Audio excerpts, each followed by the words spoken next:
2 பேரின் புஸ்தகம் 3ஆம் அதிகாரம் 10வது வசனம். கர்த்தருடைய நாள் இரவிலே திருடன் வருகிற விதமாய் வரும். அப்பொழுது வானங்கள் மடமடவென்று அகன்று போம், பூதங்கள் வெந்து உருகி போம், பூமியும் அதிலுள்ள கிரிகளும் எரிந்து அழிந்து போம். விருந்தாளி வர்ற வண்ணமா வரும்னு சொல்லல இல்ல, ஒரு வீட்டவங்க விருந்தாளி வருவாங்க அப்படின்னு சொல்லி. ஏன்னா அவங்க என்ன செஞ்சிருவாங்க சொல்லிட்டு எப்ப வருவா என்ன சொல்லிட்டு நமக்கு போன் பண்ணி அப்படிதான் வருவாங்க இல்லையா. போன் பண்ணுவாங்க, இல்லாட்டி அட்ரஸ் போடுவாங்க, இப்படி பாருன்னு சொல்லிட்டு வருவாங்க. ஆனா திருட என்ன செய்ய மாட்டா, எப்ப வருவேன்னு தெரியவே தெரியாது, எப்ப என்ன செய்யாது தெரியாது. என்னைக்கோ அவன் திடீர்னு வருவான். அவன் எத்தனை கண்டு வச்சிருப்பான அது தெரியும், நம்மளுக்கு தெரியாது. அவன் என்ன செஞ்சிருவான், திடீர்னு வருவான். அக்கடி என்ன சொல்லுது, 2 பேர் 3ஆம் அதிகாரம் 9வது வசனம். தாமதிக்கிறார் என்று சிலர் எண்ணுகிறபடி கர்த்தர் தமது வாக்குத்தத்தத்தை குறித்து தாமதமாயிராமல் ஒருவரும் கெட்டு போகாமல் எல்லாரும் மனம் திரும்ப வேண்டும் என்று விரும்பி நம்மேல் நீடிய பொறுமை உள்ளவராய் இருக்கிறார். ஏன்னா எல்லாரையும் உருவாக்குறது யாரு, ஆண்டவராகிய இயேசு கிறிஸ்து இல்லையா. நம்ம ஒவ்வொருவரையும் படைத்தவர் அவர்தான். அதனால என்ன செய்றாரா, இன்னும் யாருமே என்ன செஞ்சிடக்கூடாது, கெட்டு போக கூடாது. இன்னும் இருக்கிற நீடிய பொறுமை இருக்கிறார். அவர் சொல்ல ஒவ்வொரு வாக்கு சத்தங்களும் நிறைவேறிச்சு. நம்ம உருவாக்குன அவர்தான். யோபின் புத்தகத்துல வாசித்து பாத்தீங்கன்னா 33ஆம் அதிகாரம் 4ஆம் வசனம் வாசித்து பாருங்க. தேவனுடைய ஆவியானவர் என்னை உண்டாக்கினார், சர்வ வல்லவருடைய சுவாசம் எனக்கு உயிர் கொடுத்தது. அவருக்கு நம்ம தாயை பார்த்து அவர் நம்ம மேல எத்தனை மடங்கு அனுபவிச்சிருக்கிறாரு, கோடி மடங்கு அனுபவிச்சிருக்காரு. கோடி கோடின்னு கூட சொல்லலாம், அவ்வளோ அனுபவிச்சிருக்கிறாரு. ஏன்னு கேட்டா அவர் உருவாக்குனவர்.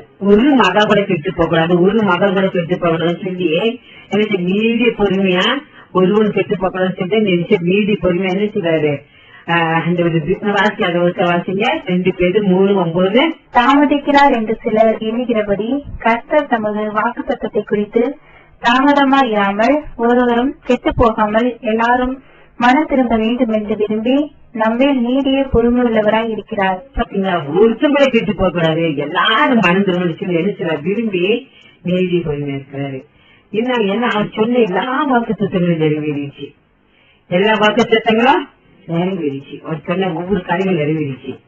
அப்ப ஆண்டு வந்து சமயமாயிடுச்சு. ஆனா என்னன்னா இன்னும் நம்ம என்ன இருக்கு, என் பிள்ளை கெட்டு போகக்கூடாது, மகா கெட்டு போகக்கூடாது, மகன் கெட்டு போகக்கூடாதுன்னு சொல்லி நம்மள இன்னும் விரும்பி இருக்கிறாரு. ஆனா நம்ம என்ன செய்யணும், இப்ப நம்ம எப்ப தேவன் வருவாரு தெரியாது. நம்மள என்ன செய்யணும், ஆண்டவர் இயேசுக்கு கண்டிக்கு வரணும். அதுதான் தேவன் நம்மளத்துல எதிர்பார்க்கிறாரு. லூக்கான் சுவிசேஷம் 21ஆம் அதிகாரம் 9ஆம் வசனம் 10ஆம் வசனம் 11ஆம் வசனம் வச்சுங்க. யுத்தங்களையும் கலகங்களையும் குறித்து நீங்கள் கேள்விப்படும்போது பயப்படாதிருங்கள். இவைகள் முன்னதாக சந்திக்க வேண்டியதே, ஆனாலும் முடிவு உடனே வராது என்றார். அப்பொழுது அவர் அவர்களை நோக்கி, ஜனத்துக்கு விரோதமாய் ஜனமும் ராஜ்யத்துக்கு விரோதமாய் ராஜ்யமும் எழும்பும். பல இடங்களில் மகா பூமி அதிர்ச்சிகளும் பஞ்சங்களும் கொள்ளை நோய்களும் உண்டாகும். வானத்திலிருந்து பயங்கரமான தோற்றங்களும் பெரிய அடையாளங்களும் உண்டாகும்.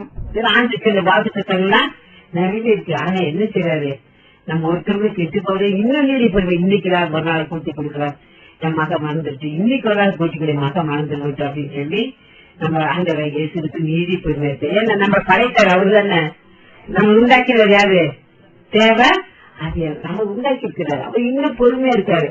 இன்னைக்காவது மறந்து மாட்டாலே மகன் மறந்து, இன்னைக்கு வந்தா நாளைக்கு வந்துட்டு அந்த மாசமா என்ன செய்ய, எங்க போவோம், நகரத்துக்கு போயிருவே போகக்கூடாது அப்படின்னு தான் நம்ம இருக்கிற நீதி பொறுமையா இருக்கிறாரு. நம்ம என்ன செய்யணும், ஆண்டு திருவிழை போது வருவேன்னு சொல்லிட்டாரு. நம்ம என்ன செய்யணும், வாசித்து பாருங்க. மத்திய சுவிசேஷம் 24ஆம் அதிகாரம் 43ஆவது வசனம். திருடன் இன்ன ஜாமத்தில் வருவான் என்று வீட்டெஜமான் அறிந்திருந்தால் அவன் விழித்திருந்து தன் வீட்டை கண்ணமிட ஒட்டான் என்று அறிவீர்கள். திருடன் வருவாரம் என்ன செய்யப்படும், நிச்சயமா நம்ம விழிச்சிருப்பா போலீஸ் காவலாவது போட்டு வச்சிருப்போம் இல்லையா. ஆனா நமக்கு திருடன் எப்போ யாருக்கும் தெரியாது.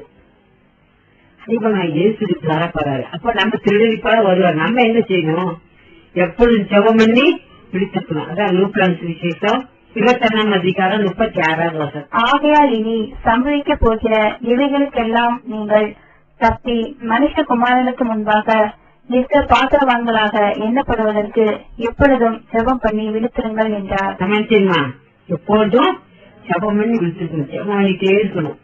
விழித்திருக்குமா தெரியல, ஜெபம் பண்ணி விழித்திருக்கணும். கடைசி காலத்துல பிசாசு என்ன செய்யறான், எப்ப பார்த்தாலும் சோர்வு, பிரச்சனை, குழப்பங்கள், அதிக ஆகாத பாருங்க குடும்பத்துல பிரச்சனைகள், போராட்டங்கள் அதிகமா தான் விசாஸ் கொண்டு வந்துட்டு இருக்கேன். ஏன்னா அவருக்கு தெரியும் இவங்க பிரச்சனையில தெரிஞ்சுட்டே இருந்துருவாங்க அப்படின்னு சொல்லி இந்த தேவையில்லாத பிரச்சனைகள், குழப்பங்கள் கொண்டு வந்துட்டு இருக்கான். அதான் ஆண்டவரை இயேசுக்கு சொன்னாரு லூக்கான சுவிசேஷம் 18ஆம் அதிகாரம் 1 சோர்ந்து போகாம எப்போதும் ஜெபம் பண்ணுங்க. ஏதோ சொல்லிட்டாரு எப்போதும் ஜெபம், இங்க இருந்து சொல்லிட்டாரு சோர்ந்து போகாம எப்போதும் ஜெபம் பண்ணுங்க. ஏன்னா பிரச்சனைகள் வரும் குடும்பத்துல, பிள்ளைகளால பிரச்சனை வரலாம், கணவனால பிரச்சனை வரலாம், மாறினால பிரச்சனை வரலாம், எப்ப என்ன வரும் நமக்கு தெரியாது. இல்ல நமக்கு சொந்தக்காரங்களால பிரச்சனை வரலாம், இல்ல வேலைச்சேரிகளால பிரச்சனை வரலாம், இல்ல வேலை ஸ்தலத்துல பிரச்சனை வரலாம், இப்படிதான் பிரச்சனை வரும். அதான் சொன்னாரு சோர்ந்து போக நினைச்சீங்க எப்போதும் ஜெபம் வந்து சொன்னாரு ஜெபம் பண்ணி விழித்திருங்க. எப்போதும் ஜெபம் பண்ணி நினைச்சீங்க விழித்திருங்க. இங்க சொல்லிட்டாரு சோர்ந்து போக எப்போதும் சோறு வரதான் செய்யும். கடைசி கட்ட பிசாசு அநேக சோர்வுகளை கொண்டு வருவான். எத்தனை வேணாலும் பிரச்சனை கொண்டு வரும். எப்ப என்ன பிரச்சனை நமக்கே தெரியாது. இப்படி பிரச்சனை காலம். அதான் சொல்ற சோர்ந்து போகணும், எப்போதும் ஜெபம் பண்ணுங்க, சோர்ந்து போகாதீங்க. நீதிபதி புஸ்தகம் 24ஆம் அதிகாரம் 10 ஆபத்துக்காக சோர்ந்து போனா வந்தால புரியுது. ஆபத்து காலத்தில் நீ சோர்ந்து போவாய், ஆனால் உன் பலன் குறுகினது. அதான் சோர்ந்து போக எப்போது என்ன செய்யும் ஜெபம் சும்மா சோர்ந்து போயிட்டு வந்தால என்ன ஆயிடும் குறுகி போயிடும். பிரச்சனை வரும், பிரச்சனை வராதுன்னு சொல்லவே முடியாது. கடைசி நாட்கள் நிறைய பிரச்சனை வரும். யாரால எப்ப என்ன பிரச்சனை நமக்கு தெரியாது. திடீர்னு தலைவீனாயிரும், வியாதிகள் வரும், என்னென்னமோ பிரச்சனை வந்து கொண்டுதான் இருக்குது. நம்ம பார்க்காத என்ன செய்யணும் சோர்ந்து போக எப்போதும் ஜெபம் பண்ணணும். தேவன் எப்படி வருன்னு சொல்லியிருக்காரு திருடனை போல வருவேன். திருடை போல உங்களுக்கு தெரியுமா தெரியாது. அதனாலதான் தேவன் அப்படி சொல்லி விருந்தாளி போல வருவேன்னு சொல்லுங்க. விருந்தாளி அப்படி சொல்லிட்டா வருவாங்க. ஆனா ஆண்டவராக இயேசுக்கு எதுக்கு இருக்காரு ஓமே சொல்லி இருக்கிறாரு திருடனை போல வருவேன். திருடை போல நமக்கு எது தெரியாது, தெரியவே தெரியாது. அதனால என்ன செய்ய எப்போ இருந்தாலும் பரவாயில்ல. நீங்க என்ன செய்வீங்க சோர்ந்து போகாம எப்போதும் ஜெபம் பண்ணிட்டே இருங்க, தூச்சிட்டே இருங்க, ஆராதிட்டே இருங்க. நம்மளுக்கு என்ன சின்ன கத்தரோடு இணைஞ்சிருக்கணும். நம்ம இறுதி கத்தரோடு இணைஞ்சிருக்கணும், தூச்சிட்டே இருக்கணும், சகிச்சுட்டே இருக்கணும். அதுதான் ஆண்டவர் விரும்புறாரு. ஏன்னா அவரோடு இணைஞ்சிருக்காட்டா வர சத்தம் கேட்காது, நமக்கு தெரியாது. அவர் வருகை நம்ம இந்த எக்கல் சத்தம் கேட்கணும். இப்ப எல்லாம் பாத்தீங்கன்னா போன வருஷம் முன்னாடி சொன்னாங்க நிறைய பேசுறதுன்னா எக்கால் சத்தம் கேட்டுச்சு. இப்ப எதுக்கு நமக்கு எச்சரிப்பா வச்சுட்டாரு. எக்கால் சத்தம் கேட்டுச்சு. ஆறு என்ன ஆயிடுச்சு ரத்தமா மாறிடுச்சு. காத்து என்ன காத்து வந்துருச்சு, நெருப்பு காத்து வந்துருச்சு. இன்னும் நிறைய அடையாளம் நமக்கு நம்ம தெரியாது. திருமணங்கள் நடந்து கொண்டுதான் இருக்கிறது. நம்ம தான் என்ன செய்யணும் சோர்ந்து போகாம எப்போதும் ஜெபம் வாங்கிட்டே இருக்கணும். எப்போதும் ஆண்டவர் கண் முன்னால் நிறுத்தி அவர் நோக்கி பார்த்துட்டே இருக்கணும். அதான் காய்ச்சி கத்திரை எப்போதும் எனக்கு என்ன நான் முன்பாக நிறுத்தி அவரையே நோக்கி பாரு. நம்ம கண்கள் அப்புறம் நாட்டு நோக்கி பார்த்து எப்போ துடிச்சுட்டே இருக்கணும், எப்போ துடிச்சுட்டே இருக்கணும், எப்போ ஆண்டவர் ஆராதிச்சுட்டே இருக்கணும். அவரோட இறுதியில் நம்ம இதயத்தோடு இணைக்கப்பட்டிருக்கணும். அது இல்லையா அப்பதான் எப்பதான் பரவாயில்ல நம்ம அவரோட போக முடியும். எப்போதும் சிரிச்சுட்டு துடிச்சுட்டு ஆராதிச்சுட்டு இருக்கணும். பிரச்சனை பார்க்கக்கூடாது, சோறு பார்க்கக்கூடாது, குழப்பங்களை பார்க்கக்கூடாது. என்ன நேரத்துல என்ன பிரச்சனை நமக்கு தெரியாது. பிசாசு கொண்டு வந்துட்டே இருப்போம். நம்ம அவனுடைய நோக்கம் என்ன, நம்ம எங்க போகக்கூடாது, சர்வத்துக்கு போகக்கூடாது. நம்ம எப்படியாவது என்ன செய்யணும், நம்ம ஆண்டை விட்டு பிரிக்கணும். அவனுடைய எண்ணம், அவனுடைய எண்ணம் இயேசு கிறிஸ்துவத்தை நம்மள பிரிக்கணும். அதான் பிரச்சனை குழப்பத்தை சோர்வையும் கொண்டு வந்துட்டு இருப்பான். அவனுக்கு இடம் கொடுக்கவே கூடாது. எப்ப செபிக்கணும், துதிக்கணும், ஆண்டோடு இருக்கணும். அப்ப அவரை நம்ம என்ன செய்ய எப்ப வந்தாலும் பரவாயில்ல, நம்ம அவரோட ராஜ்யத்துக்கு நம்ம நிச்சயமா போக முடியாது. அதான் சோர்ந்து போகாம எப்போதும் ஜெபம் பண்ணுங்க, சோர்ந்து போகாதீங்க. இனிமேல் சோர்வின் காலம் தான். சோர்ந்து போகாம எப்போதும் ஜெபம் பண்ணுங்கன்னு சொன்னாரு. நம்ம ஒவ்வொரு நாளும் செவிச்சுட்டே இருக்கணும். நம்ம பிரச்சனை பார்க்கக்கூடாது, பக்தரை பார்க்கக்கூடாது. அதை நம்ம எப்போதும் செவிச்சுட்டே இருக்கணும். அந்த அந்த ஜபாவி அந்த உலகத்தை ஊற்றுங்க சொல்லி நம்ம கேட்டு செவிச்சுட்டே இருக்கணும். அதுக்கு என்ன அதை நம்ம 1 பேர் வாழ்க்கை கேட்டோம் 4ஆம் அதிகாரத்துல செவிக்கிறதுக்கு எப்படி இருக்கணுமா சாக்கவே இருக்கணும். செவிக்கிறதுக்கு எப்படி இருக்கணும் சாக்கவே இருங்க. பாத்தீங்க எல்லாவற்றிற்கும் முடிவு சமீபமாயிற்று. ஆகையால் தெளிந்த புத்தி உள்ளவர்களாய் இருந்து ஜெபம் பண்ணுவதற்கு ஜாக்கிரதை உள்ளவர்களாய் இருங்கள். ஜெபம் எப்படி இருக்கணும்பா ஜாக்கிரதை உள்ளதா இருக்கணும். நம்ம எப்படி நாளைக்கு சிரிச்சுக்கலாம், நீங்க பீசா சாப்பிட்டோம், இன்னைக்கு உங்க உடம்பு தயாரா இருக்கலாம், கொஞ்சம் படுத்துட்டு காலையில எழுந்திரிச்சு ஜெபம் பண்ணு. காலையில எழுந்திரிச்சு எழுந்துருந்தா இப்படி பரவாயில்ல, ஞாயிற்று எழுந்திரிச்சு ஜெபம் பண்ணு. இப்படி பிசா திரும்ப உள்ள சோறு கொண்டு ஞாயிற்றுக்கு நல்லா ஜெபம் பண்ணிருக்கு. பரவாயில்ல, வேலைக்கு போயிட்டு வந்துட்டு ஞாயிற்று ரொம்ப நேரம் எவ்வளவு நாளும் ஜெபிக்கலாம். அப்புறம் ஞாயிற்று தயாரா நாளை ஜெபிச்சுக்கோ. இப்படியே பிசாச உள்ளத்துல பேசி பேசி ஜெபத்தாலே செஞ்சிருவான். தள்ளி போடாது ஆண்டு செபிக்கிறாரு. பேர் எழுதிருக்கிறாரு, செபிக்கிறவங்க எப்படி இருக்கணுமா? சாக்கடையோட இருக்கணும். செபிக்கிறது எப்ப செபிச்சாலும் சாக்கடையோடு செபிக்கணும். ஆவிலே நம்ம செவணும். எப்படி செவணும்? ஆவிலே அன்னை பாசையில் இறங்கி பார்த்து பாருங்க. யூதா 20 வசனம். நீங்களோ பிரியமானவர்களே, உங்கள் மகா பரிசுத்தமான விசுவாசத்தின் மேல் உங்களை உறுதிப்படுத்திக் கொண்டு பரிசுத்த ஆவிக்குள் ஜெபம் பண்ணி. எப்படி ஜெபம்னா? பரிசுத்த ஆவிக்குள்ள ஜெபம் பண்ணுங்க. அன்னி பார்த்து நிறங்கி ஜெபம் பண்ணுங்க. அப்பதான் பிசாசு தெரியாது. அன்னி பேசுற தேவனோடு ரகசியங்களை சத்தம் வாசிக்கிறோம். 14ஆம் அதிகாரம் 2வது இருக்கிறேன். ஏனெனில் அந்நிய பாஷையில் பேசுகிறவன் ஆவியினாலே ரகசியங்களை பேசினாலும் அதே என்ன செய்யறோம்? ரகசியங்களை பேசுறோம். தேவனுக்கு நம்ம ரகசியத்தெல்லாம் தேவனுக்கு பேசுறோம். அதுதான் அன்னி பார்த்து பேசணும். அன்னி பேச வரையிடாதவங்க அன்னி பேச வர தேவனுக்கு பேசி பெற்றுக்கொள்ளுங்க. அதான் ஆவிக்குள்ள செவனு என்ன? அன்னி பார்த்து ஒவ்வொரு நாளும் தேவனோடு பேசணும். அது ஆவில இறந்து நம்ம ஜெபம் பண்ணணும். தேவனுக்கு ஆவில செபிக்க சரீரத்துல நமக்கு பக்தி விருத்தி உண்டாகும். 2வது விஷயம், நம்ம யாரு பேசுறோம்? ரகசியத்தை. தேவனிடத்துல ரகசியத்தை பேசுறோம். அல்லேலூயா. நம்ம என்ன செய்யணும்? ஒவ்வொரு பசுத்தை நிறைஞ்சி செபிக்கும் போது ஆண்டு முன்பா நிச்ச பாத்திரம் என்ன பண்ணணும்? என்ன செய்யணும்? ஜெபம் பண்ணி பிடிச்சிருக்கணும். அப்புறம் என்ன சொல்றாரு? இது செய்ய சோர்ந்து போகாம ஜெபம் பண்ணுங்க. பிரச்சனை வரணும். கட்டாயம் பிரச்சனை. இவ்வளவு காலங்களில் பிரச்சனை இல்லைன்னு சொல்ல முடியாது. ஆனா ஆண்டு உலகத்தவங்களுக்கு ஒருத்தரம் உண்டு. நிறைய பிரச்சனைகள் போராட்டங்கள் வரும். எப்படி இருக்குன்னு தெரியாது. அதனாலதான் சொல்ல சோர்ந்து போங்க. எப்போதும் ஜெபம் பண்ணுங்க. ஆபத்துக்கு சோர்ந்து போயிட்டு உங்க தர புரியுது. அப்புறம் இந்த ஜெபிக்கிறது எப்படி இருக்கணும்னா சாக்கவே இருக்கணும். எப்படி ஜெபம் பண்ணணும்? ஆவிக்குள்ள ஜெபம் பண்ணுங்க. அன்னை பசல இறங்கி உங்களால முடியா? ஆவிக்குள்ள ஜெபம் பண்ணுங்க. அன்னை பசல இறங்கி ஜெபம் பண்ணுங்க. நமக்கு பக்தி விருத்தி உண்டாகும். தேவனோட ரசம் என்ன செய்யறோம்? ரகசியங்களை பேசுறோம். அந்த செபிக்கிறது என்ன செய்யறாரு? சோர்ந்து போகவே கூடாது. அல்லேலூயா. 2வது தேவன் நினைச்சது எப்படி வரப்பாரு? முதல்ல திருடுன போல 2வதும் அந்த சொல்றாரு திருடனை போல வருவேன்னு சொல்றாரு. எப்படி வரப்பாரா? திருடனை போல. வாசிங்க வெளிப்பட்ட விசேஷம் 3ஆம் அதிகாரம் 3வது வசனம். ஆகையால் நீ கேட்டு பெற்றுக் கொண்ட வகையை நினைவு கூர்ந்து அதை கை கொண்டு மனம் திரும்பு. நீ விடுபடாவிட்டால் திருடனை போல் உண்மையில் வருவேன். நான் உண்மையில் வரும் வேலையை அறியாதிருப்பாய். விடுபடாவிட்டால் எப்படி வர? நம்மள திருடனை போல உண்மையில வருவேன். நம்ம நான் உண்மையில வரவே நினைச்ச மாட்டேன். அறியாதிருப்பாய். அப்ப என்ன செய்ய? கேட்டு கொண்டதை கை கொண்டு மணந்துடணும். தேவனுக்கு எத்தனையோ வார்த்தைகள் கொடுத்திருக்கிறாரு. நீங்க வாசிக்கலாம். வாசிக்கும் போது தேவன் கொடுத்து பேசியிருக்கலாம். பைபிள் வாசிச்சிருப்பீங்க. அப்ப தேவன் உங்களோடு பேசியிருக்கலாம். கன்வென்ஷன் போகும்போது தேவன் உங்களோடு பேசியிருக்கலாம். தீவிர வசந்த கேட்கும்போது தேவன் உங்களோடு பேசியிருக்கலாம். சக்தி பிறந்த தேவன் உங்களோட எத்தனை வார்த்தைகள் பேசியிருக்கலாம்.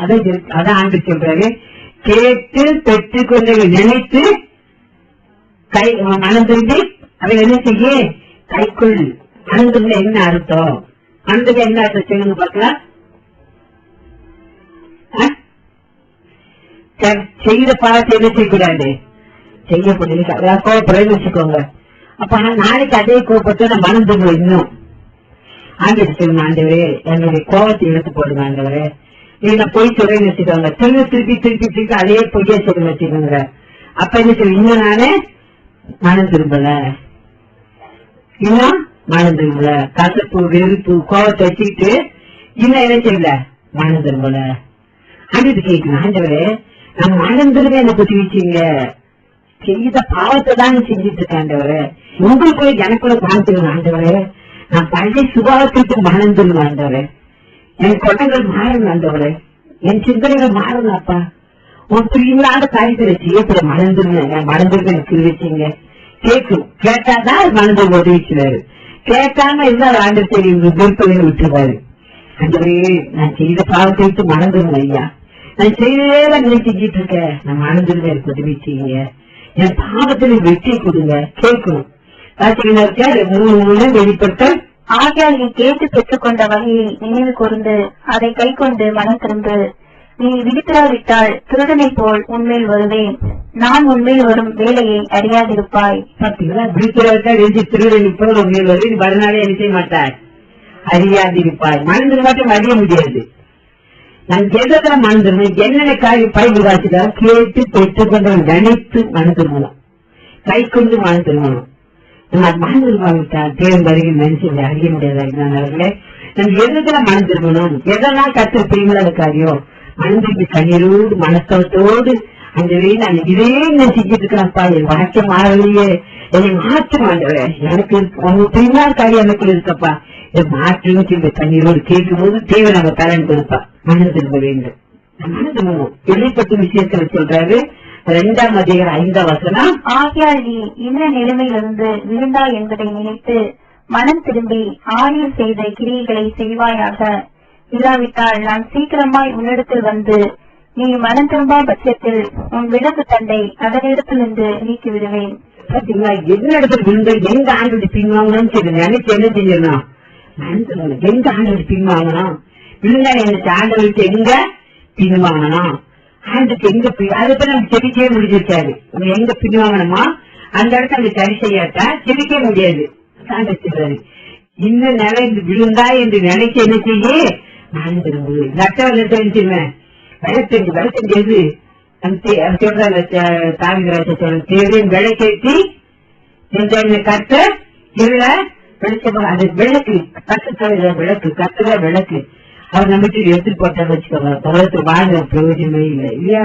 அதான் ஆண்டவர் கேட்கிறேன், ஆண்டவரே நான் எந்த இடத்துல விழுந்தப்ப எந்த இடத்துல போயிட்டு பின்வாங்கினேன், விழுந்தது எனக்கு புரியாது, நான் எந்த இடத்துல போயிட்டு பின்வாங்கினேன், என்னைக்கு எந்த இடத்துல ஒரு பிரிவிழா காரியத்தை செஞ்சு ஆண்டவரே எனக்கு அதை காமிங்கப்பா அப்படின்னு நினைச்சு நம்ம என்ன செஞ்சிடணும், மனம் திரும்பிடணும். இனிமேல் அப்படி செய்யாம எனக்கு காத்துக்கோங்கப்பா, இந்த இடத்துல கோப்பட்டு இந்த இடத்துல தூரம் போயிட்டு தாண்டவரை விலகி இருக்கப்படி சொல்றது செய்யாம விட்டு தாண்டவரை அப்படி நினைச்சதை செஞ்சிடணும், மனம் திரும்பணும். அல்லேலூயா. ஆண்டவர் நமக்கு ஒவ்வொரு நாளும் கட்டாங்களோ பேசிட்டே இருக்கிறாரு. நம்ம எது செய்வது காரியத்துக்கு மனம் திரும்பணும். எப்ப ஆண்டு வருவதை தெரியாது, நம்ம ஆயத்தமா இருக்க வேண்டும். நம்ம எப்போதும் ஆயத்தமா இருக்கணும், எப்போ வந்தாலும் சரி நம்ம ஆயத்தத்தோடு இருக்கணும்.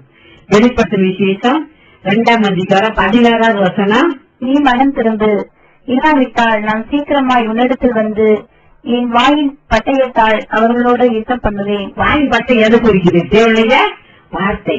எவ்வளவு புத்தகம் 4ஆம் அதிகாரம் 12 சொல்றாரு, கத்திரி பார்த்தா என்னதான் இருவரமும் கற்குல பட்டயம் மறந்து வாயின் பட்டம் யுத்தம் என்ன அதுக்கு அப்படியே நம்ம உள்ளத்தை உடைச்சாரு.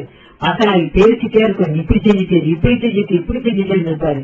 அப்ப அதுக்குள்ளாக்க நம்ம என்ன செய்யணும், மறந்துடும். நம்மளே ஒவ்வொரு நாள் இருத்த ஆராய்ச்சி பார்த்து எதுலாம் தப்பு பண்ணிருக்கு, எதுலாம் கற்று திருவிழா காரியத்தை செஞ்சிருக்கேன்னு சொல்லி நம்ம என்ன பேசும்போது மற்றவங்களை பேசும்போது எதுல பாவம் செஞ்சிருக்கோம், எதுல கற்று திருவிழா காரியம் செஞ்சிருக்குன்னு சொல்லி நம்ம என்ன செய்யணும், மறந்துடி போயிடணும். அல்லேலூயா. இன்னொரு வசனம் சொல்றேன், நான் மறந்துட்டு தவணை கொடுத்தேன்.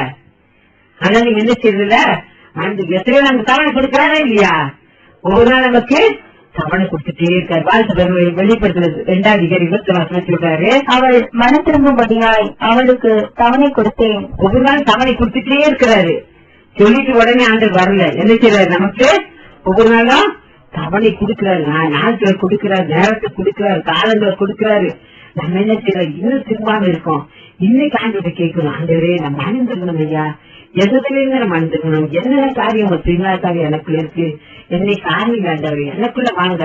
அது பசுத்தை நமக்கு வந்தா எது செய்வாரு, பாவத்தை குறித்தோம் நீதி குறித்தோம் ஆயத்திற்கு குறித்த உலகத்தை கண்டித்து பசுத்தை உண்மையா அப்படின்னவரே எனக்குள்ள வரணும், இது எனக்கு வரணும்ப்பா, எங்க மறந்துடணும், எதெல்லாம் விட்டு பேசணும். நிறைய பேர் தெரியும் நினைச்சுக்கோங்க, நான் செய்து கரெக்ட், நான் செய்துதான் கரெக்ட், நான் எல்லாத்தையும் நான் வந்து நினைக்கிறேன் அவங்க கூட சண்டை போட்டு நான் அவங்ககிட்ட எதனாலும் விட மாட்டேன், நான் நல்லா பேசி அவங்ககிட்ட பேசிடுவேன் அப்படின்னு நினைக்காதீங்க. அதுல ஒரு நாளைக்கு நமக்கு நான் புத்தகம் யாருக்கு புத்தகம் கண்டிப்பேன் அப்படின்னு சொல்ல வேண்டாம்.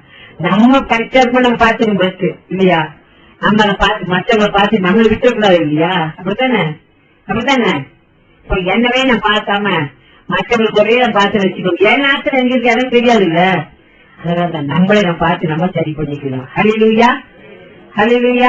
நான் என்ன சரிப்படுத்தணும், என்ன சரிப்படுத்தினா பரவத்து போக முடியும், மற்றவங்களுக்கு ஒரே நான் பார்த்துட்டு வச்சுக்கோங்க, பரவத்து நான் போக முடியுமா, போக முடியாது. என்னுடைய குறைய நான் பார்க்கணும், என்னென்ன சரிப்படுத்தணும்.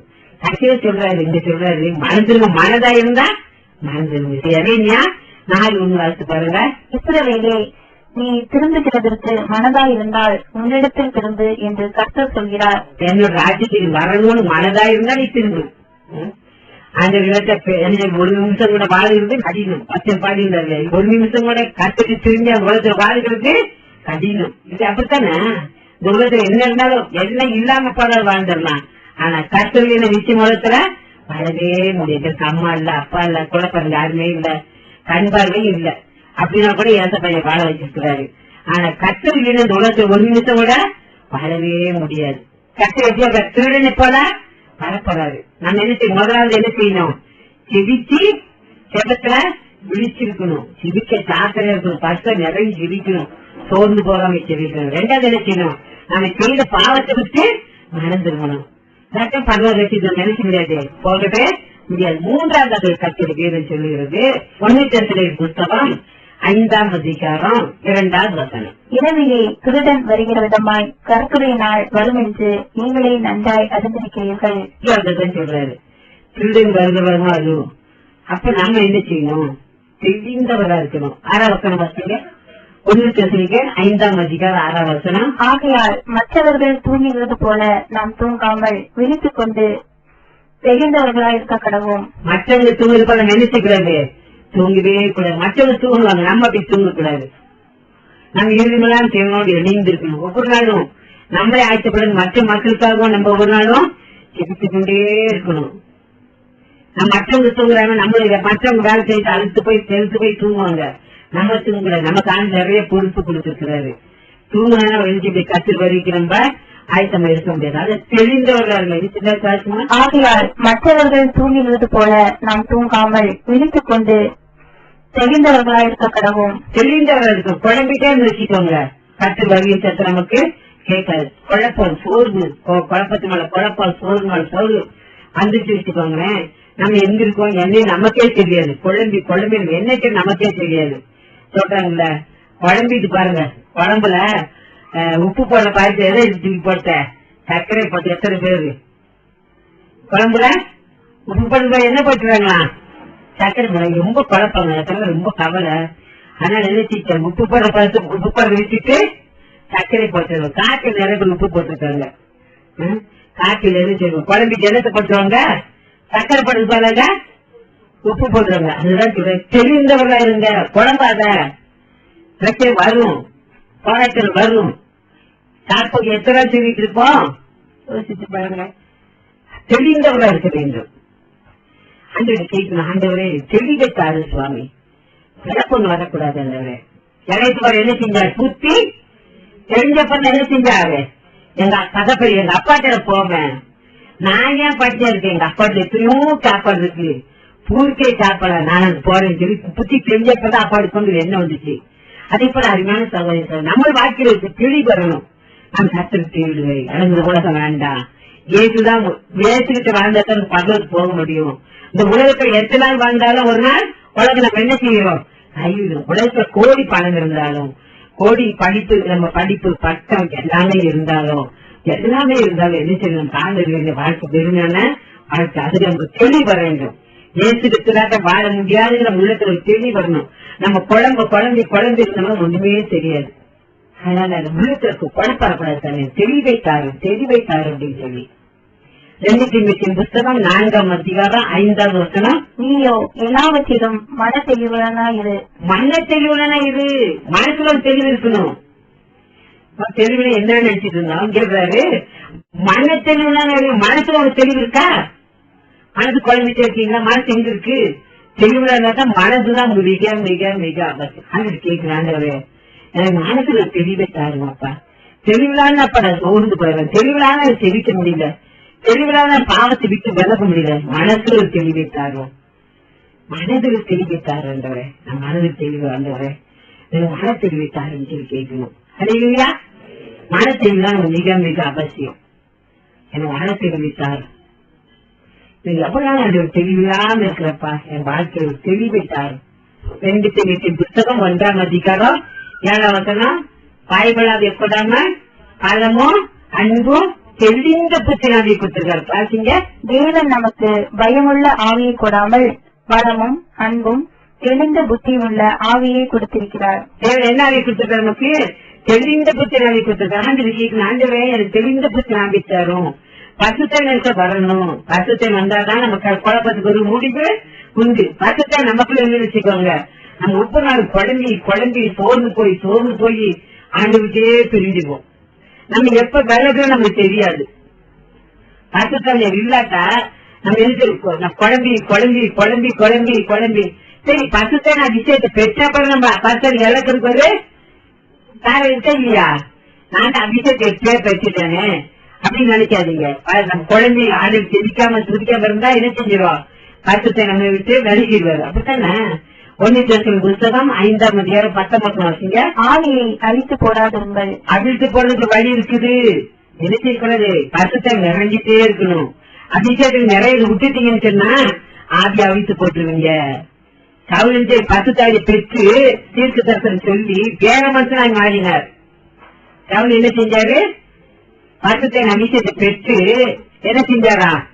வேற மனுஷனாக மாறினார். அப்ப பசுத்தார் அவருக்கு விலங்கு அவருக்கு தெரியல. அப்ப அவருக்கு என்ன வந்துருச்சு? வேற ஒரு பொருளாதாரக்குள்ள வந்துருச்சு. அதனால சகோதரி பசுத்தார் பெற்றிருந்தா போதாது, அதுல ஒவ்வொரு நாள் நிறைஞ்சி நிறைஞ்சி அதில் அபிஷேகத்துல நிறைஞ்சிருக்கணும். அன்னி பாசல பேசணும். பசுத்தார் அதான் சொல்லி பசுத்தார் நமக்கு என்ன கொடுத்துருக்காரு? பயமளவை கொடாம பலமும் அன்பும் தெளிந்த பற்றி நாங்கள் கொடுத்திருக்கிறாரு. மனசுல தெளிவா இருந்தா சொன்னா பசுத்தார் உங்களுக்கு எனக்கு இருக்க வேண்டும். பசுத்தார் எனக்குள்ள உங்களுக்கு இல்லாட்டா நம்ம மனசுல தெளிவு வராது. குழப்பம் சோர்வு வரும். அதுதான் அந்த சொல்றாரு பசுத்தார் பெற்றுக்கோங்க, அன்னி பாச நிறைஞ்சிட்டு ஜெபம் பண்ணுங்கன்னு சொன்னா நம்ம செதிக்கவே மாட்டேன்றோம். என்னால இவங்க சொல்லி நம்ம என்ன கேட்கறோம் அப்படி நிறைய பிறந்துடுறோம். பசுத்தார் அபிஷேகம் நல்லா துடிக்கணும், சத்தமா துடிச்சு தோற்றமே நீ செதிக்கணும். அப்பதான் மனதில் ஒரு தெளிவு வரும். இல்லையா? நம்ம திருநெல்வேலி போல வருவோம். காண்ட தெளிவு எதுல எங்க தெளிவு வரணும்? மனசுல தெளிவு வரணும். அப்ப மனசுல தெளிவு என்ன செய்யும்? நமக்குள்ள பசுத்தாவியானத இருந்தாதான். அதாவது பசுத்தை என்ன பயனாளி கொடுக்க மாட்டாரு. பழமோ அன்போ தெளிந்த புத்தி நாதி பசுத்தை நாம் கேட்டு பெற்றுக் கொள்ளணும். 1 Peter 1:13 வாசிங்க. 1 Peter 1:13. ஆகையால் நீங்கள் உங்கள் மனதின் அறையை கட்டிக்கொண்டு தெளிந்த புத்தியுள்ளவர்களா இருந்து உட்கார்ந்து இருப்பீங்க.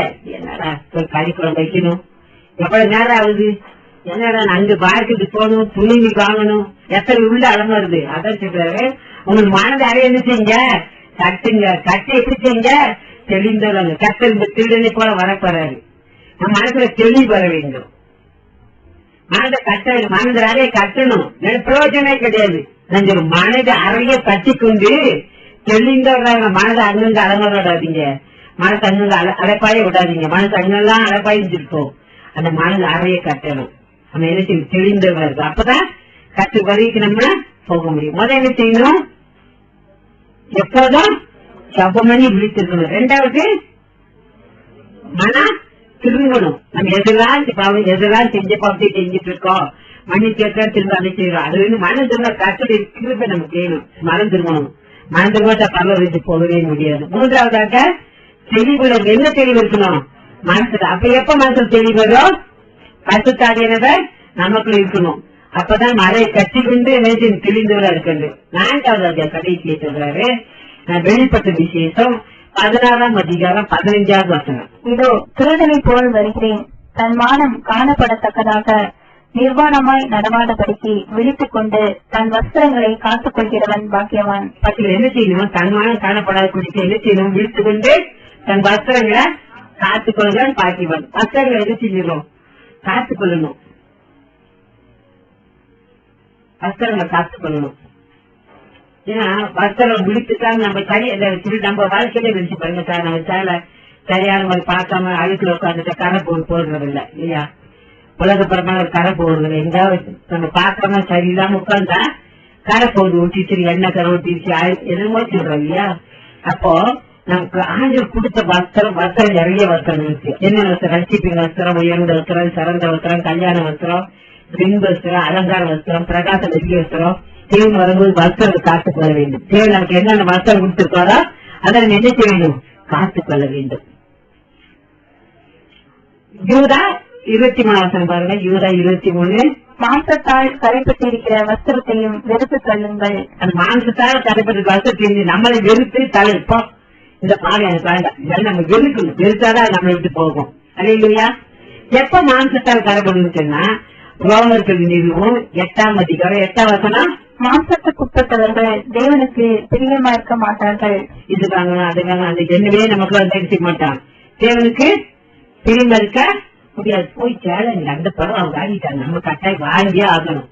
அவங்க என்ன கதை கட்டிட்டாங்க அதே நீங்க பாத்துட்டு இருந்து என்ன பேர் இருந்தா எனக்கு தேவனுக்கு பிரியமா இருக்க முடியாது. அதை வாங்கணும், இதை வாங்கணும், அதை வாங்கணும், இதை வாங்கணும். இதே என்ன இருக்கு நிறைய பேர் தேவத்து வந்தா கூட அவங்க இந்த படம் வாங்கியிருக்காங்க, இந்த மாதிரி வாங்கிடும் கட்டாயம். இந்த பிள்ளை போறது இதை மாதிரி வாங்கணும். இந்த என்ன வாங்கத்துக்கு உள்பட்டவங்க எழுதி மாட்டாங்க, தேவனுக்கு பிரியமா இருக்க மாட்டார்கள். அப்பதான் யோசிச்சு போயிட்டு கத்தர் வரைக்கும் ஆயத்தமா இருக்க முடியுமா? அதான் மாம்சத்துல கரப்பட்ட வசத்தை என்ன செஞ்சிருங்க, வெறுத்து தள்ளுங்க. மாம்சத்துக்குரிய சிந்தை வராதபடி காத்துக் கொள்ளணும். எட்டு பாத்தீங்க ரோமர் 8:8 மாம்சத்துக்குட்பட்டவர்கள் தேவனுக்கு பிரியமா இருக்க மாட்டார்கள். அப்ப மாம்சத்துக்கு உட்பட்ட தேவை கிடைக்க முடியாது, பிரியமா இருக்கணும். மாம்ச சிந்தனை இது வாங்கணும், அதை வாங்கணும் நினைச்சுட்டாரு. நம்ம இது வாங்கினாலும் தப்பா அப்படின்னா கடைசி காலத்துல நம்ம என்ன செய்யக்கூடாது, நிறைய ஆடாமரம் இருக்கவே கூடாது. உடம்பு கருத்தே நினைச்சது ஆண்டவர் என்ன செய்ய முடியாது, பிரியமா இருக்கு. ஆண்டுக்கு எது தெரியும் நம்ம அதுதான் இப்ப யோசிக்கணும். தேவனுக்கு எப்போது நான் தேவனுக்கு பிரியமா இருக்கிறனால அவர் என்ன செய்யல, எப்போதும் என்னோட அவர் என்ன செய்யல தனித்து விடவில்லை. அப்படித்தானே சொல்றாரு யோவான் 8:29 பாருங்க. என்னை அனுப்பினவர் என்னோடு கூட இருக்கிறார், பிதாவுக்கு பிரியமானவர்களை நான் எப்பொழுதும் செய்கிறபடியால் அவர் என்னை தனியே இருக்க விடவில்லை என்றார். நம்ம தேவனுக்கு பிரியமான செய்யணும். நிறைய பேர் என்னன்னா புடவைதான் நிறைய ஆண்டு சொல்ல சொல்றாரு, நிறைய பேர் புடவை அந்த புடவை கிளம்பினாலும் சிந்தனைலாம் சார் இவங்க இந்த புடவை வாங்கியிருக்காரு, நான் இது வாங்கிடணும். எங்க கிடைக்கும் மார்க்கெட் போய் கேட்கிறேன், எங்க கிடைக்கும் இந்த புடவை நான் வாங்கியே ஆகணும். கத்தர் தருவா நமக்கு என்ன கொடுக்கணும் அவங்களுக்கு தெரியும், தெரியுமா தெரியாதா? நிறைய பேர் அதே சிந்தனை சிந்தர் வாங்கணும். இங்க எப்படி தைச்சிருக்காங்க, நல்லா தைச்சிருக்காங்க, எந்த தைய கடை முடிச்சுட்டு அவங்க கேட்டுட்டு அந்த தைய கடையை போய் நம்ம கொடுத்து என்ன செய்யணும், அதே போல தைக்கணும். நிறைய பேர் சிந்தனை அந்த மாதிரி இருக்குது. அருமையான சகோதரி, இதான் மாம்சத்தை சிந்தனை. மாம்சத்துல யாரு பிரியமா இருக்கணும், தேவனுக்கு பிரியமா இருக்க முடியாது. தேவனுக்கு பிரியமா இருக்க முடியாது நினைச்சா எனக்கு கட்டத்தை தீவிர சிந்திக்கணும். உங்களுக்கு என்ன தேவை ஆறு தருவாரா தரமாட்டாரா? தருவாரு. அல்லேலூயா. நாங்க இதை வாங்கணும், அதை பழம் வாங்கணும், இதை பழம் வாங்கணும், இவங்கள பழம் முடிச்சப்ப கேட்கணும். எந்த கடையில வாங்கினாங்க, எங்க வாங்கினாங்க? சில வந்து கிறிஸ்துவத்தை வந்து செஞ்சுக்கோங்க, எந்த கடையில போனா நல்ல புடவை இருக்கும், எங்க போனா வாங்கலாம். இப்படி அது என்னவே கூடாது.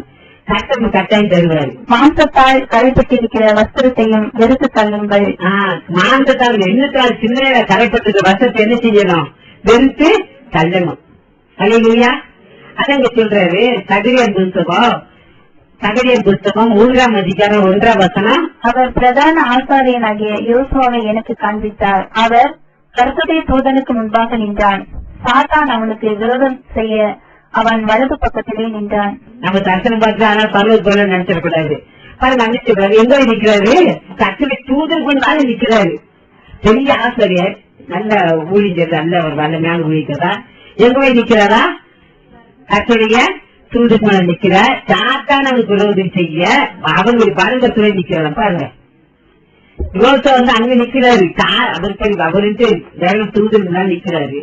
இங்க பார்த்து இவன் நினைச்சிடறான், சாத்தான் நினைச்சிடான் வளர்ந்துட்டு அப்படின்னா ஏன் விரோதம் செஞ்சான் நின்னா தாத்தா பாத்தீங்க. 3ஆம் வசனம். யோசுவாவோ வெனில் அழுக்கு வஸ்திரம் தரித்தவனாய் தூதனுக்கு முன்பாக நின்றிருந்தான். அங்க இருக்கிற தாத்தா என்ன பண்ணா, அவருக்கு விரோதம் இவனா வலதுபக்கத்துல போய் நிக்கிறான். ஏன் பார்த்தா, ஏன் நின்னான்னு பார்த்தா என்ன பார்த்தோம், யோசுவேனா அவர் என்ன செஞ்சிருந்தாரான், அழுக்கு வஸ்திரம் தரித்திருந்தார். அவர் தமக்கு முன்பாக நிற்கிறவர்களை நோக்கி இவன் மேல் இருக்கிற அழுக்கு வஸ்திரங்களை களைந்து போடுங்கள் என்றார். பின்பு அவனை நோக்கி, பார், நான் உன் அக்கிரமத்தை உன்னிலிருந்து நீங்க செய்து உனக்கு சிறந்த வஸ்திரங்களை தரிப்பித்தேன் என்றார். பாத்தீங்களா, பாண்டிட்டு கேட்கணும், இந்த அக்கிரமம் என்ன செய்ய நீங்க செய்யுங்கப்பா, இது சிறந்த வஸ்திரத்தானேன்னு கேட்கணும். அல்லேலூயா. வஸ்திரம் என்ன செய்யக்கூடாது, வெள்ளக்காக ஒரு நாளும் பாதுகாத்துக் கொள்ள வேண்டும். வஸ்திரங்கள் என்ன செய்யக்கூடாது, வெள்ளக்காக அடிக்க நம்ம பாத்துக்கணும். 2வது வஸ்திரத்துல கரைபடாது காத்துக்கணும். 3வது என்ன செய்யணும், நம்ம அக்கிரமத்தை நமக்குள்ள வராது காத்துக்கணும். அதுக்கோசரம் கத்துக்கணும். யார் வர நமக்கு விரோதமா, சாத்தா எங்க வந்துட்டா, தேவனுடைய தூதுனாவே ஆசை நின்றுட்டு இருக்காரு யோசுவா, அங்க வந்துட்டா விரோதம் செய்வதற்கு இல்லையா. எப்ப சாத்தா நமக்கு வருவான், நமக்குள்ள பாவங்களுக்கு சாத்தாங்க வருவான். அல்லேலூயா. நம்ம கிறிஸ்தவங்களா இருக்கலாம், நம்ம நல்ல பரிசை நிறைஞ்சிருக்கலாம், அன்னி பேசலாம், நம்ம நல்ல பரிசா நிறைஞ்சிருக்கலாம், ஜெபிக்கலாம், துதிக்கலாம், எல்லாம் செய்யலாம். நமக்குள்ள பாவம் இருந்தா கட்டாயம் சாத்தான் வரும். அப்பதானே அப்பதான் பார்த்தோம். நம்ம வந்து ஜெபிக்கலாம், துதிக்கலாம், ஊழியம் செய்யலாம், எல்லாம் செய்யலாம். அவர் கட்டுக்கு முன்னாடி ஊழியம் செஞ்சிருக்காரு, ஆசிரியர் இருந்தாரு, ஊழியம் செய்யலாம், எல்லாம் பண்ணலாம். ஆனா அவருக்குள்ள என்ன இருந்துச்சு? அக்கிரமம் இருந்துச்சு. அதனால விரோதிச்சு சாத்தான் எங்க இருந்தீங்கன்னா வலது படுத்துறீங்கன்னா அதனால தவிர பாவத்தால் நீங்க மாற்றுமாக காத்துக்கொள்ள வேண்டும். அதான் சொல்றது பக்கத்து நீச்சலுக்கு என்ன செஞ்சிருக்க?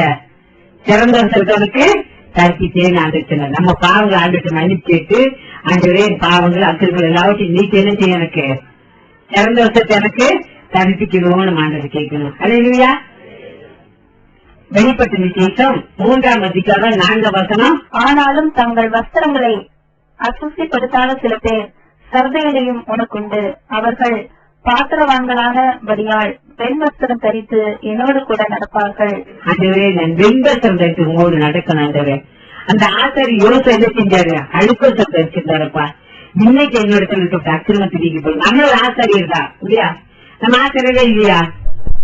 வெளிப்பட்ட விசேஷம் 1ஆம் அதிகாரம் 6ஆம் வசனம். நம்மிடத்திலே அன்பு கூர்ந்து தமது ரத்தத்தினாலே நம்முடைய பாவங்களை நம்மை கழுவி தம்முடைய பிதாவாகிய தேவனுக்கு முன்பாக நம்மை ராஜாக்களும் ஆசாரிகளும் ஆக்கின அவருக்கு மகிமையும் வல்லமையும் என்றென்றைக்கும் உண்டாயிருப்பதாக. ஆமீன். ஆசிரியர் உண்மைதான். நம்ம ராஜாக்கள் ஆசாரிகளும் எப்படி செஞ்சாரு? மாற்றிருக்காரு. உண்மைதான். நமக்கு பாவம் இருந்துச்சுன்னா நமக்கு யார் வருவா? சாத்தான் வருவான் இல்லையா? அதனால ஆண்டுட்டு ஒரு நாள் கேட்கணும், ஆண்டவரே எனக்குள்ள பாம்புகாடி காத்து கொடுத்து நம்ம எவ்வளவு அலசி பார்த்து பார்த்து தேவனுக்கு ஒப்பு கொடுக்கணும். நம்ம ஒரு ஆண்டவரை வெண்பஸ்திரம் தரிக்கிறவங்களோட நடக்கணும். ஆண்டவரை வாசிக்கணும் இருக்க வெளிப்பட்ட விசேஷம் 3ஆம் அதிகாரம் 4ஆம் வசனம். ஆனாலும் தங்கள் வஸ்திரங்களை அசுசிப்படுத்தாத சில பேர் சர்தையிலையும் உனக்குண்டு. அவர்கள் பாத்திரவான்களானபடியால் பெண் வஸ்திரம் தரித்து என்னோடு கூட நடப்பார்கள். ஆண்டு கேட்கணும், ஆண்டவரே நத்திரமான அழுத்தத்தை கல்வி போட்டுங்கப்பா, என் பெண் வஸ்திரத்தையும் சிறந்த வஸ்திரத்தையும் தரணும் அப்படின்னு நம்ம கேட்கணும். ஆண்டு திருவிழி போல வரப்படாது. ஹல்லேலூயா. நம்ம எப்படி முதல் ஜெபம் பண்ணி விழித்திருக்கணும். 2வது மனம் திரும்பணும். 3வது மனதுல தெரிந்தவர்களா இருக்கணும். 4வது வஸ்திரத்தை கரப்படாத நீ காத்துக்கொள்ளணும், விலகாத நீ காத்துக்கொள்ளணும். நம்ம வஸ்திரம் விலகும் கூடாது, கரப்படக்கூடாது, மாமிச சிந்தனை எடுக்கப்படணும். அப்ப என்ன செய்யும்? பெண்வஸ்திரம் தரிசி தேவையோடு ஒரு நாள் நடக்கணும். ஆண்டு கேட்கணும். அதுக்கு தகுதி கொடுத்துனாப்பா. சரி, நம்ம ஒவ்வொரு நாளும் தேவனுக்கு நம்மள அர்ப்பணிச்சு ஜெபிக்கணும். வருவேன் என்று கற்று நம்மளோட பேசினார். விழுத்திருந்து சிரிக்க வேண்டும்.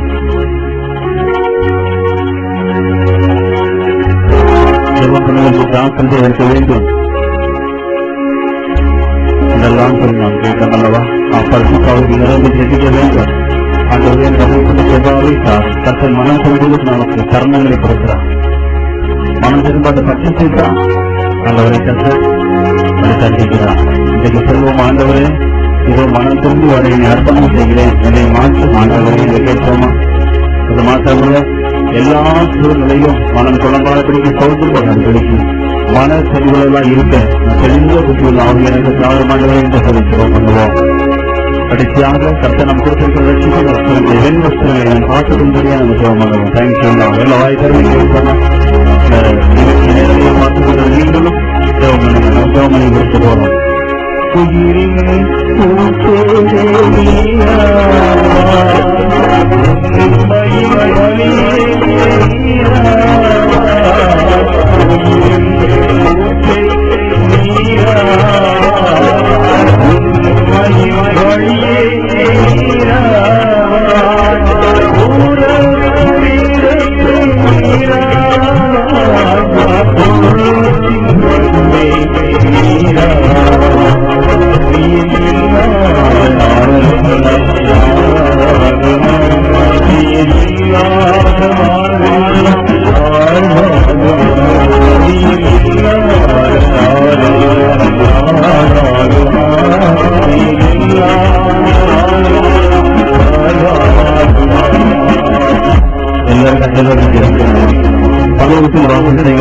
நல்ல பிதாவே, இந்த ஆசிரியப்பட்ட நேரத்திற்கு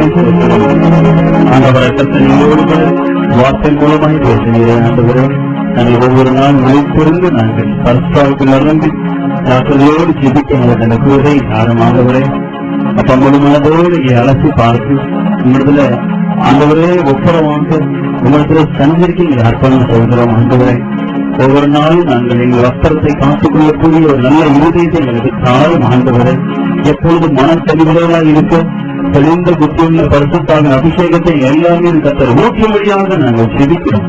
வார்த்தை கேட்டு யாரெல்லாம் உங்களை தொடக்கப்பட்டு ஆண்டவரை தங்களை காத்து ஜெபிக்கிறார்களோ அப்படிப்பட்ட ஒவ்வொரு பிள்ளைகளை கத்தர் ஆசீர்வதிக்க வேண்டும் என்று ஜெபிக்கிறோம்.